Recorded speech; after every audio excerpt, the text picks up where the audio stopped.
Uncut sensor দিয়েছে contract marriage. বললো এত সুন্দর গল্পে আমরা এর আগে বাংলাদেশ হয়নি। কানাডা, লন্ডন, ইটালি বিশ্বব্যাপী চলবে। দোয়া রাখবেন সিনেমার জন্য, আমাদের জন্য। বাংলাদেশ এই প্রথম মনে হচ্ছে যে কোনো সুষ্ঠু নির্বাচন হচ্ছে। এটা ভুল।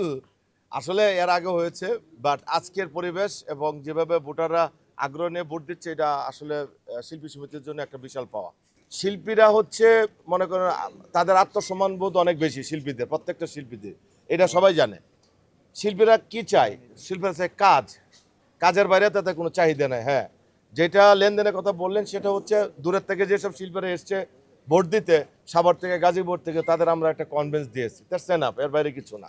কোনো টাকা ছড়াছড়ি নাই, কোনো প্রমাণ থাকলে আমাকে দেখাবেন, আমার চোখে পড়ে নাই। আর কোনো কোনো কোনো কোনো দেখি নাই। আপনারা যদি এটা বলেন মূলধারা সাংবাদিক হয়ে আপনারা যে টাকা ছড়াছড়ি, এটা ভুল ধারণা, একদম পুরোটাই ভুল। পুরো বিশ্ববাসী তাকিয়ে আছে এখন আমাদের নির্বাচনের দিকে। তারা দেখুক, জানুক যে সুষ্ঠু নির্বাচন হচ্ছে। আগেও যেমন হয়েছে, এবারও হয়েছে। দু একটা বিচ্ছিন্ন ঘটনা ছাড়া বরাবরই বাংলাদেশ চলচ্চিত্র শিল্পীর নির্বাচন ভালো হয়, পরিচালক সমিতির নির্বাচন ভালো হয়। 8ই আগস্ট আসতেছে আমাদের প্রযোজক সমিতির নির্বাচন, সেটাও ভালো হবে। সো আপনারা বাংলাদেশকে প্রমোট করেন, সুন্দরভাবে প্রমোট করেন, ভালো কিছু বলে প্রমোট করেন। Love you Bangladesh. Contract marriage release হয়েছে গত এপ্রিলের 22 তারিখ। আমি হাইকোর্ট থেকে আমাকে একদিনের মধ্যে আমি পেয়েছিলাম, রায় পেয়েছিলাম। মহামান্য হাইকোর্ট আমাকে একদিনে রায় দিয়েছিল। সেন্সর সার্টিফিকেট আনকাট সেন্সর দিয়েছে কন্ট্রাক্ট ম্যারেজ। বললো এত সুন্দর গল্পে আমরা এর আগে বাংলাদেশ হয়নি।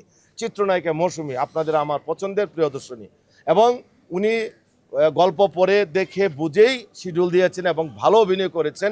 আমি এটা জাতীয় চলচ্চিত্রের জন্য আমি জমা দিব পুরস্কারের জন্য। দুঃখের কথা হলো XYZ আমার সিনেমাটা দেখে নাই, গল্প জানে না, কোথায় শুটিং করেছে সেটা জানে না, আর্টিস্টকে জানে না।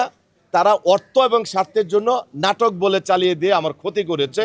কিছু হলুদ সাংবাদিক আছে যারা সিনেমাটা দেখেছে, আমার এফডিসিতে কালকেও গেটে অনেকে ধরলো যে তারা গালি দিয়েছে, তারা আসলে অমানুষ বলে তাদেরকে বকা দিয়েছে। ভালো মানুষ হলে এমন সুন্দর একটা পরিচ্ছন্ন সিনেমাকে তারা নাটক বলে চালিয়ে দিয়ে বাংলা চলচ্চিত্রকে গলা টিপে মারতো না। তো এই পর্যন্ত প্রায় 35টা হলে রিলিজ হয়ে গেছে। এই মাসের 7 তারিখ থেকে দেশের বাইরে চলবে, মালদ্বীপে চলবে, শ্রীলঙ্কা চলবে, এভাবে কানাডা, লন্ডন, ইটালি, পোল্যান্ড, এভাবে টাইম নেওয়া আছে বিভিন্ন দেশে। হ্যাঁ, বিশ্বব্যাপী চলবে। দোয়া রাখবেন সিনেমার জন্য, আমাদের জন্য। ধন্যবাদ।